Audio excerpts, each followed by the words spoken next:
Muy bien, diputado Alfonso Pradagán, ¿cómo le va? ¿Qué dice Nelson? Usted fue presidente del Banco Central de la República Argentina. Recuerde que lea aquel televidente que a lo mejor no recuerda justo el tiempo en el cual usted lo fue. Yo fui nombrado el 10 de diciembre del 2002 y terminé el mandato en septiembre del 2004. Era un mandato que había iniciado Pou, que continuó Roque Macarone, que continuó Blecher, que continuó Piñanelli.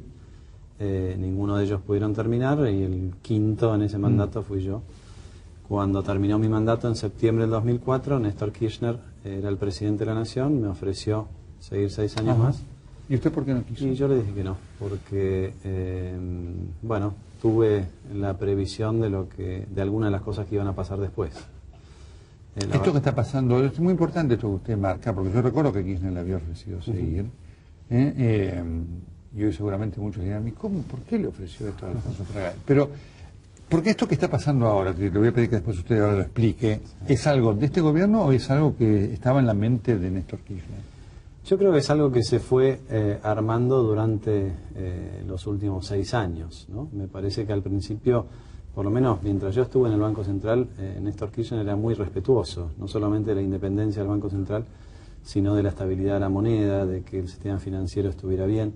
Me parece que eso se fue relajando de a poco, eso fue lo que yo pude ver cuando le dije que no, y ya en el último tiempo es muy claro lo que fue pasando, ¿no? Durante la gestión de Redrado se modificó la Carta Orgánica, se permitieron hacer mayores adelantos, mayor financiamiento del Banco Central al Tesoro. Eso se profundizó mucho en la gestión de Marco Del Pont. Para que la gente lo entienda con números, en los últimos 2 años el Banco Central le giró al Tesoro 135.000 millones de pesos, Nelson. En los últimos 5, 220.000 millones de pesos. Vale decir, al tipo de cambio de cada momento, 60.000 millones de dólares, ¿no? Entonces, este ha sido un Banco Central muy amigo del gobierno.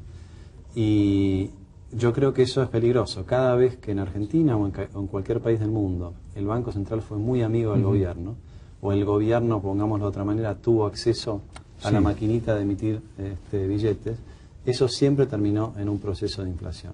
Y la inflación, como usted sabe, Nelson, es el peor de los impuestos. Correcto. ¿A usted le ha sorprendido que la Presidenta de la República tenga esta iniciativa, que fue el último anuncio que ya hizo cuando ya casi todos sucumbían al sueño durante su larguísimo discurso? La verdad que estábamos esperando otra cosa. Ese día lo que se esperaba era algo en referencia a la política energética. No teníamos previsto realmente que viniera una reforma de la Carta Orgánica, pero no fue del todo sorprendente, Nelson, porque es muy claro que lo que le va pasando a este gobierno es que se va quedando sin recursos y cada vez le quedan menos cajas para manotear, ¿no? Y la caja del Banco Central siempre fue una caja muy apetitosa, ¿no? Y entonces efectivamente el planteo de la Presidenta, si bien ella dijo, se acordará, que no van a hacer un zafarrancho con la Carta Orgánica, y lo planteó en esos términos, la verdad es que hoy hubo un cambio notable en la negociación, de sopetón en la comisión, en el plenario de comisiones en el que estábamos discutiendo, el diputado Feletti, en representación del gobierno, dijo que introducían un cambio en la Carta Orgánica, que básicamente le va a permitir al gobierno contar con 45.000 millones de pesos de emisión al día siguiente que se apruebe esta reforma. ¿Es verdad que Marco Del Pont dijo que es esto o el ajuste en la comisión?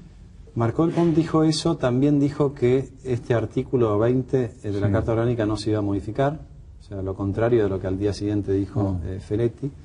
Y efectivamente Marco Del Pont dijo, o pagamos con reservas o hay ajuste, digamos, ¿no? Esto es falso, por supuesto, porque, por empezar, pagar con reservas no significa desendeudarse, como dicen ellos, porque el Tesoro tiene que emitir deuda para que le den las reservas. Y segundo, hay otras alternativas, digamos. No hay ningún país del mundo, Nelson, que se desendeude al ritmo que lo propone Argentina. Piense usted en su economía familiar. Si usted quisiera desendeudarse, tendría que estar renunciando a algunos gustos, o tendría que salir a buscar otro trabajo para tener más ingresos. Eso sería ajuste, ¿no? Ajuste es usar recursos corrientes para pagar deuda, ¿no? Cualquier país del mundo lo que hace es, cuando vence la deuda, coloca otro bono, mantiene el mismo nivel de deuda, pero no afecta ni el gasto ni los impuestos, ¿no? ¿Hoy la Argentina no está en condiciones de hacer eso? Hoy la Argentina, el problema que tiene hoy la Argentina es que si va al mercado internacional le piden una tasa de interés que es el triple de la tasa de interés que le cobran a Brasil. Pero eso no es porque el mercado internacional sea malo y decidió que Argentina hay que penalizarla. Eso es porque Argentina se penaliza a sí mismo, mintiendo con el INDEC, modificando las estadísticas, falseando la realidad. Entonces, el que falsea la realidad no es un deudor creíble, ¿no? Ahora, la realidad es que es muy, digamos, esto que usted marca, y siempre me gusta ponerlo ¿esto va a tener efecto en la vida de la gente? A ver, esto ya viene teniendo efecto en la vida de la gente. Si no fuera porque en los últimos 5 años el Banco Central le transfirió, poco menos que le regaló, 220.000 millones de pesos, hoy la inflación no sería del 25, digamos. O sea, el efecto final de todo esto es la inflación. La pregunta es si a partir de estos cambios va a haber más o menos inflación. Exactamente. Yo le hubiera dicho hasta hoy a la mañana que con el movimiento de las reservas, eso, digamos, planteaba un problema a mediano plazo, porque era vaciar el Banco Central. Lo de hoy a la mañana es mucho más grave, Nelson, porque le da al gobierno la potestad de pedirle al Banco Central que emita aún más de lo que viene emitiendo hasta ahora. Entonces, pensemos, el año pasado la emisión fue del 35%. Ahora que el gobierno necesita los recursos, que tiene complicaciones para bajar los subsidios, que tiene algunas dificultades concretas en el campo fiscal, esos billetes que le pide al Banco Central son billetes que provocan más inflación. Claro, y que además tienen otro problema, digamos, ¿cuál? ¿no? El que la Casa de Moneda no da abasto, ¿no? Usted sabe que se habla de la causa de Bolchi, Cone, toda esta discusión. Si no hubiera inflación y si el Banco Central hubiera sido previsor, no hubiera sido necesario ir a otro lugar que no fuera la Casa. Bueno, ahí estarán contentos. Es un problema para nosotros, pero no para los amigos de Vudú que están haciendo el negocio. Si es que sale el contero que está parado ahora, qué sé yo. Pero la inflación es eso. Sí, no. La inflación es comodidad, comodidad para el gobierno de turno, incomodidad para todos. Ahora, este es un punto muy importante porque fíjese que inflación ya hay y sin embargo hoy la sociedad sigue viviendo un cierto ambiente de fiesta. ¿Le llama la atención? No, no me llama la atención porque hasta ahora ha habido inflación, pero también ha habido en una buena parte de la sociedad ingresos que se fueron más o menos acomodando con la inflación. No ha habido una recuperación del salario real, pero tampoco ha habido una caída, ¿no? De vuelta, insisto, es una franja amplia, pero no que cubre toda la sociedad. De hecho, hoy todavía en Argentina tenemos alrededor de 10 millones de personas que viven debajo de la línea de la pobreza. Claro. Y no es porque no tengan un empleo, muchas de esas personas tienen un empleo. Pero ese empleo no alcanza y no alcanza por la inflación. Yo a veces escucho cuando la Presidenta dice el 90% de los jubilados cobran la mínima, como si eso fuera bueno, ¿no? Cobrar la mínima no es bueno, y mucho menos cuando la mínima es una jubilación que no alcanza para cubrir los gastos de los jubilados, ¿no? Entonces, creo que lo que ha pasado hasta ahora es que hay una porción grande de la sociedad que ha tenido la posibilidad de ajustar sus ingresos en función de la inflación. Hay otra porción que queda cada vez más excluida y en ese promedio ha habido una sensación de que el consumo todavía aguantaba. Yo creo que en los últimos meses eso ha empezado a cambiar, ¿no? Ha empezado a cambiar porque se estancó la producción automotriz, se estancó la construcción, el empleo ya no aumenta tanto como antes, y la otra cosa es que el juego de ir endeudándose con la tarjeta de crédito también se va acabando cuando la cuota es cada vez más alta, ¿no? Bien, dos preguntas finales en este marco. ¿Usted cree que el gobierno no entiende desde un punto de vista técnico este riesgo que a futuro es un boomerang también para el gobierno? Yo creo que este es un gobierno, y esto viene así, usted me preguntaba antes de Néstor Kirchner, creo que viene de la gestión de Néstor Kirchner, no solamente a nivel nacional, sino en Santa Cruz. Me parece que el esquema de funcionamiento que tiene el kirchnerismo es resolver el problema de hoy, ¿no?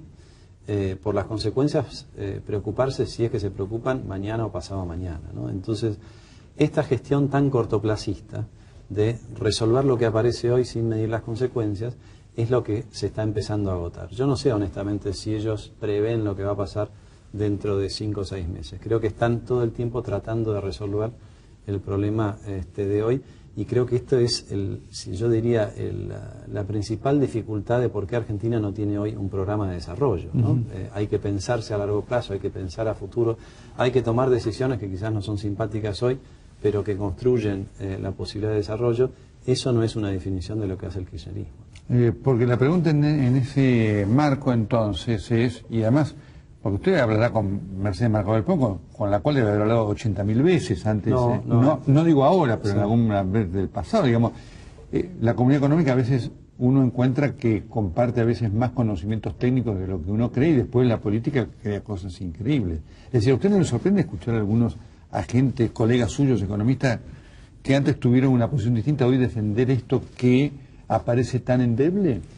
Sí, a mí me sorprende mucho. ¿Y por qué cree que pasa? Yo creo que en algunos casos puede ser convicción genuina, en otros casos puede ser convicción original y ya no hay retorno, y en otros casos podrá ser conveniencia, ¿no?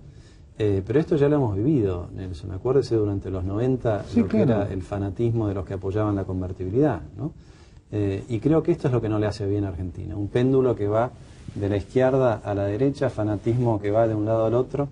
El modelo único de pensamiento, en los 90 si uno decía estoy en contra del tipo de cambio fijo, era un enemigo de la patria, ¿no? Y hoy pasa un poco lo mismo. Y me parece que eso es lo que nos está sucediendo a todos como sociedad, no solamente a los economistas y los dirigentes, ¿no?